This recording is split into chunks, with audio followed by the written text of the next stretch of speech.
Bonjour à tous, bienvenue dans une nouvelle semaine de l'interview. Bonjour Marion Lemaire. Bonjour Fabrice Gauffilet. Échevine de l'emploi, de l'économie, du commerce et du plan de stationnement. Si on résume avec échevine des affaires économiques, c'est une appellation correcte ? Oui, Ouais. c'est ce que j'ai voulu donner en début de législature, affaires économiques. Ben, ça recouvrait tout cela.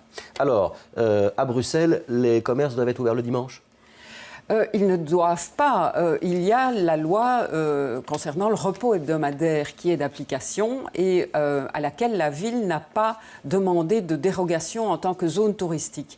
La seule dérogation dont nous disposons, c'est celle au niveau des périodes d'ouverture des magasins.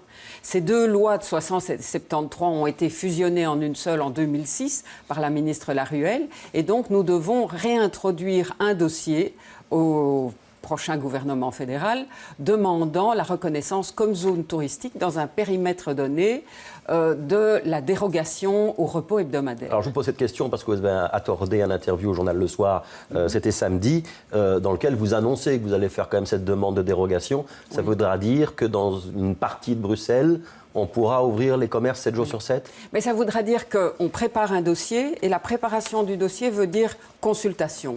C'est sûr qu'on va rencontrer l'Union des classes moyennes, l'UNISO, le BESI, les associations de commerce. J'entends certains propos un peu réticents, mais je pense qu'en faisant cette démarche, la ville donne une corde à l'arc touristique, on peut dire, de plus, qui est celle du shopping. Parce que, et ça permet aux commerçants, ça leur donne la liberté d'être ouverts. Ça ne les oblige pas à l'ouverture, mais ça leur donne la liberté d'organiser l'ouverture et le travail de leurs employés comme ils le souhaitent. Pourquoi est-ce que c'est intéressant d'ouvrir le dimanche pour un commerçant ? Mais cela peut créer une offre commerciale de plus pour les touristes. Nous sommes, et je le rappelle bien, en zone touristique, dans le périmètre de la petite ceinture. C'est le Pentagone, ouais. voilà, en zone touristique. Quand un touriste est là le week-end, eh bien, en donnant le dimanche en plus, vous augmentez de 50% son temps de possibilité d'achat. Et donc, c'est ça qui est intéressant, c'est augmenter le volume de clients.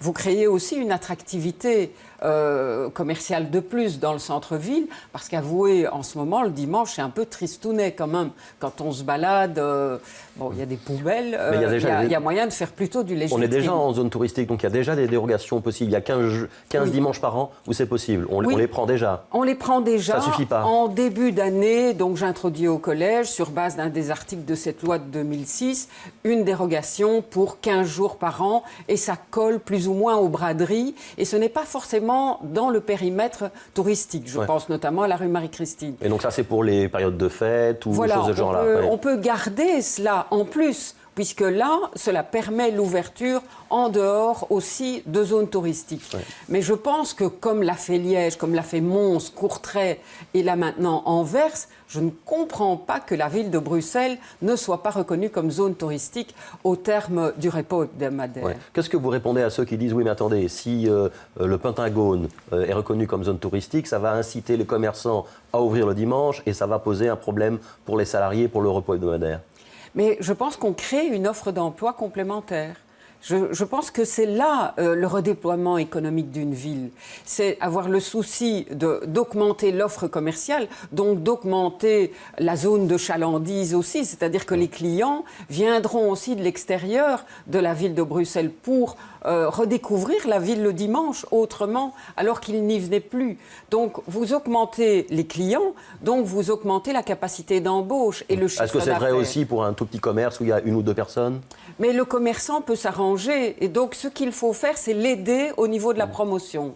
Et donc, il y a des commissions paritaires évidemment différentes et ça ne doit pas forcément être un surcroît de salaire. On doit simplement permettre aux commerçants d'aménager les plages horaires. Vous savez, il y a certaines rues, comme la rue Antoine Dansard, qui n'ouvrent déjà qu'à partir de 11 heures. Donc, ils peuvent très bien organiser le temps d'emploi de leurs employés, de leurs vendeuses, sur une période différente en termes de jours, en incluant le dimanche, mais qui, par exemple, fait une ouverture à partir de 11 heures. Vous allez rencontrer l'OCIT des syndicats où on estime que le dimanche, c'est un jour de repos commun à l'ensemble de la population, il faut le garder. Non, moi je n'ai pas ce tabou-là. D'ailleurs, la loi ne prévoit pas le repos dominical, elle prévoit le repos hebdomadaire. Donc le tout est de l'exonérer dans une partie qui est une zone touristique et pas sur l'ensemble du territoire. D'accord, la zone touristique, c'est donc le Pentagone et rien que le Pentagone. Il y a eu beaucoup de réactions Twitter, comme vous en doutez, là-dessus. Je vous en livre une parce qu'elle est symptomatique, c'est celle de Christine Lost. Alors Christine Lost, c'est pas n'importe qui, c'est quelqu'un qui travaille pour l'Union des classes moyennes, donc qui représente notamment les indépendants, c'est la secrétaire générale de ce syndicat. Dernière étude faite par l'Union des classes moyennes, seuls 1,6% des commerçants sont OK pour ouvrir le dimanche, nous dit-elle. Et deuxième message, et ça aura une répercussion en termes de coûts sur les consommateurs. Qu'est-ce que vous lui répondez? Visiblement, là, les commerçants, ils ne sont pas demandeurs. Il faut voir l'étude. Je pense que c'est le mémorandum de l'UCM que nous avions reçu dans le cadre des élections. C'est sûr que là, l'UCM pose la question, oui, du repos hebdomadaire, mais ne vise pas un périmètre donné touristique. Donc, moi, je leur réponds, refaisons cette étude-là dans un périmètre touristique donné. Et là, je pense, et pour les avoir rencontrés, qu'il y a d'autres proportions en termes de commerçants qui ont la volonté d'ouvrir le dimanche. Donc, c'est essentiellement pour les touristes qu'on le ferait, si je vous comprends bien.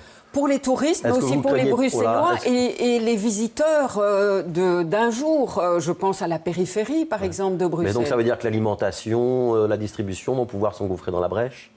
Mais ça dépend de l'organisation de chacun des commerces. C'est vrai qu'il y a des franchisés une petite supérette installée au centre-ville va être avantagée par rapport à celle qui est 3-4 rues plus loin, mais en dehors du Pentagone? Oui, ça c'est sûr que l'on crée un périmètre donné dans lequel les ouvertures sont autorisées 7 jours sur 7.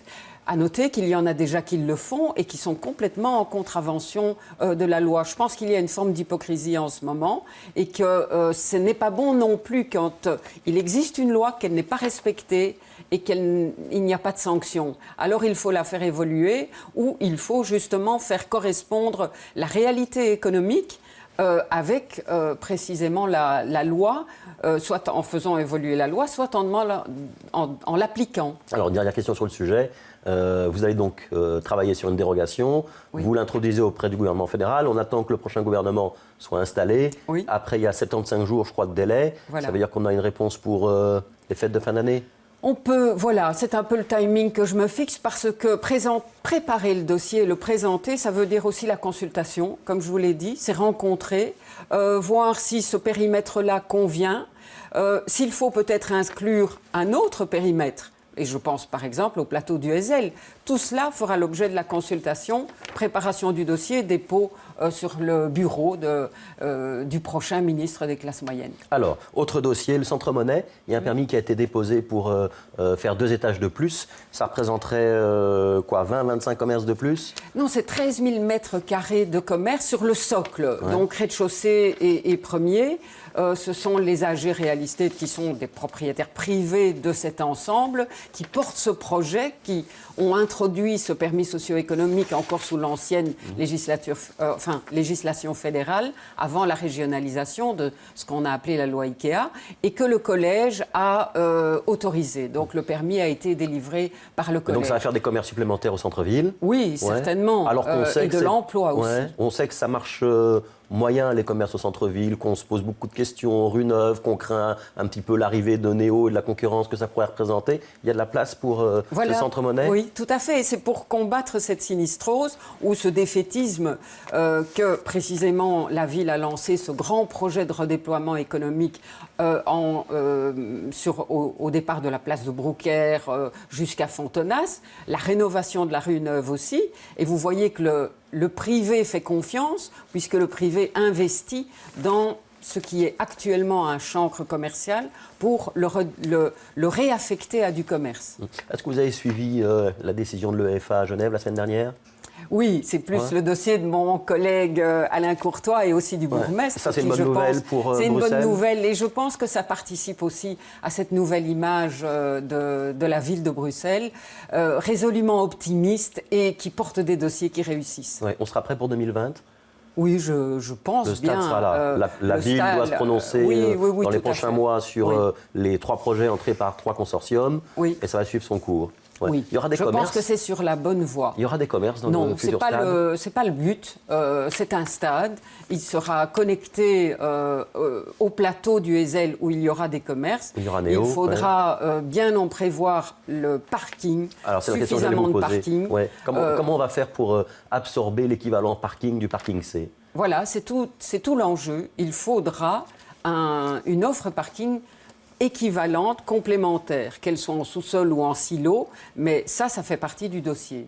Et donc c'est les constructeurs du stade qui doivent l'assumer? Le parking, bien entendu. Ouais. Et Bien donc ils entendu. doivent se débrouiller pour nous faire des silos, donc des immeubles à parking, un peu comme à l'aéroport de Bruxelles National. Oui, voilà, c'est ça qui... Je pense que ce projet ne tient la route en termes de son intégration dans l'environnement, qu'il soit habitant, mais aussi le parc des expositions avec son offre salon, le Palais 12 aussi avec son offre spectacle. Cela ne peut être résorbé que par un accès ring facilité et un parking complémentaire. Et pour ça, il faudra un permis des autorités flamandes, puisqu'on est un territoire flamand, pour construire le parking. Mais je pense que les néerlandophones du gouvernement bruxellois ont bien soutenu ce projet, qu'il y a des contacts positifs avec le gouvernement flamand pour que il y ait une cohérence dans la décision politique. Alors une dernière question. On a vu un reportage dans le journal sur l'église Sainte-Catherine où on recélèbre des messes. On avait théoriquement prévu de plus ou moins désacraliser cette église. Il y avait des projets culturels. On a même à un moment parlé d'une halle gourmande. On va désacraliser l'église Sainte-Catherine ou c'est plus compliqué que prévu? Vous savez, la loi est claire en la matière. La désacralisation ne peut être décidée que par l'évêché, que par les autorités ecclésiastiques. Ouais. Mais quand vous voyez Monseigneur Léonard dans le reportage qui vient lui-même célébrer une messe pour relancer l'activité de l'Église, on peut avoir un doute? C'est sûr qu'il ne donne pas l'impression de vouloir donner une nouvelle affectation de type commercial, par exemple, à ce lieu. Donc, ce qui avait été annoncé par le passé, en tout cas, ne reposait pas sur la réalité au niveau du contact avec les autorités ecclésiastiques. Maintenant, un appel à idées a été lancé. C'est dommage parce qu'il y a de très bonnes idées qui ont été proposées à la ville. Mais je pense qu'une halle gourmande, il y a peut-être d'autres lieux pour la créer, comme par exemple le marché Saint-Géry. Pourquoi pas redonner au marché Saint-Géry un contenu, et qui est son contenu historique, de véritable halle. Mais il y a d'autres lieux. Vous y pensez ? J'y pense, mais je pense aussi à d'autres lieux qui vont connaître des développements.